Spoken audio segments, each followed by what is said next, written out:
Hello friends, आपका mind knowledge club में स्वागत है। पिछले वीडियो में हम लोगों ने डिस्कस किया था कि कैसे पोर्चुगल ने इंडिया के मेजर पोर्ट्स को कैप्चर किया अपने ट्रेड करने के लिए।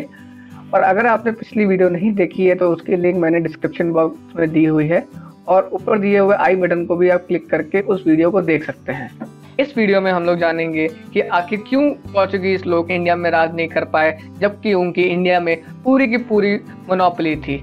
और हम लोग ये भी जानेंगे कि आखिर कैसे डच ने पोर्चुगीज की मोनोपोली पूरी तरह से खत्म कर दी।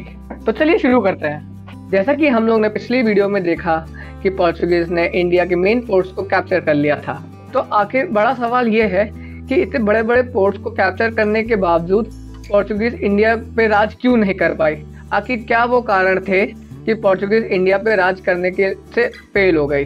तो हम लोग इस वीडियो में इसकी मेन रीजन जानेंगे। तो पहला रीजन ये है कि मुगल एम्पायर उस समय अपने सुप्रीम पावर पे था और पोर्चुगीज मुगल एम्पायर के खिलाफ ज़्यादा कुछ नहीं कर पा रहे थे। इसी वजह से पोर्चुगीज को मुगल एम्पायर से हर बार हार का सामना करना पड़ रहा था।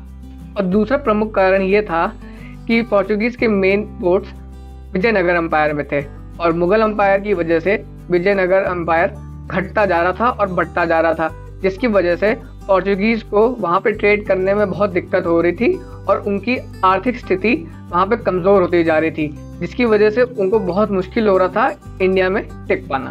और तीसरा प्रमुख कारण ये था कि पोर्चुगीज की इंडिया में आर्थिक व्यवस्था कमज़ोर होती जा रही थी, जिसकी वजह से वहाँ पे ऑफिसर्स को सैलरी कम मिलने लगी थी और उनके बीच करप्शन बढ़ता ही जा रहा था, जिसकी वजह से वहाँ पे राज कर पाना पोर्चुगीज किंग के लिए बहुत ही मुश्किल हो रहा था।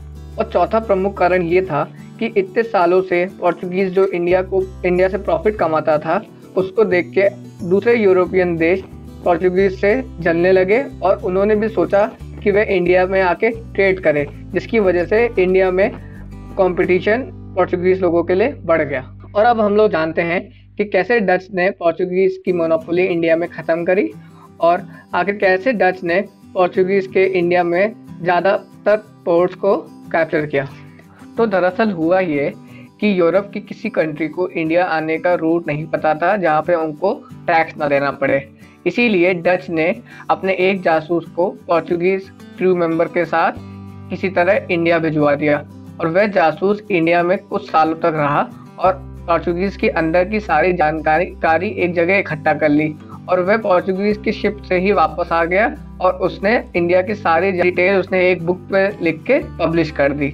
और उसकी बुक पब्लिश होते ही यूरोप के हर कंट्री को इंडिया आने जाने का रूट और वहाँ पे क्या क्या चीज़ें कहाँ कहाँ मिलती है सबकी जानकारी हो गई। जानकारी मिलते ही डच लोग अपनी कंट्री से इंडिया की तरफ चल पड़े ट्रेड करने के लिए। इंडिया पहुँचते ही उन्होंने देखा कि पोर्चुगीज लोग सारे इम्पोर्ट्स पहले ही कैप्चर कर चुके हैं, इसलिए पोर्चुगीज लोगों से उनके पोर्ट्स जीतने के लिए उनको लगा कि उन्हें कोई लैंड चाहिए जहां पे वह अपने आर्मी को टिका सके। इसीलिए उन्होंने इंडिया पे अटैक करने से पहले इंडोनेशिया पे अटैक किया और वहां पे अपनी कॉलोनीज बसाई। और इंडोनेशिया पे अटैक करते ही उन्होंने वहां पे अपना आर्मी कैंप बना दिया, जैसे कि वह इंडिया पे अटैक करे तो उनको अपना एक आर्मी बेस मिल जाए, जिससे वो आसानी से अपनी शिप वगैरह और आर्मर्स वगैरह को रिकवरी और वहां से अटैक कर सके।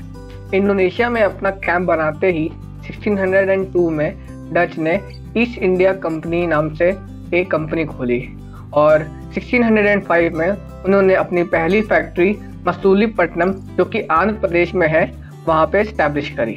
फैक्ट्री स्टैब्लिश करने के बाद उन्होंने पोर्चुगीज के मेन पोर्ट्स जो कि कोचीन और कैनानोर में है उनको कैप्चर करा। कोचीन और कैनानोर के पोर्ट्स को कैप्चर करने के बाद डच ने पोर्चुगीज के और भी पोर्ट्स को कैप्चर किया और उनको अलग अलग पोर्ट्स में डिवाइड कर दिया, जिनका नाम उन्होंने डच सूरत, डच कोरोमंडल, डच मालाबार और डच बंगाल रखा। आगे आने वाले वीडियो में हम लोग जानेंगे कि आखिर क्यों डच लोग इंडिया में राज नहीं कर पाए और आखिर क्यों इंडिया में डच लोगों का राज खत्म हुआ। और आगे आने वाले वीडियो में हम ये भी जानेंगे कि आखिर कैसे ब्रिटिश ईस्ट इंडिया कंपनी की शुरुआत हुई। अगर आपको ये वीडियो पसंद आई हो तो इस वीडियो को आप लाइक, शेयर और सब्सक्राइब करें। और अगर इस वीडियो से रिलेटेड जानकारी आप डिटेल में पढ़ना चाहते हैं तो मैंने इसके लिए एक ब्लॉग लिखा है जिसकी लिंक डिस्क्रिप्शन में दी हुई है। Thank you for watching.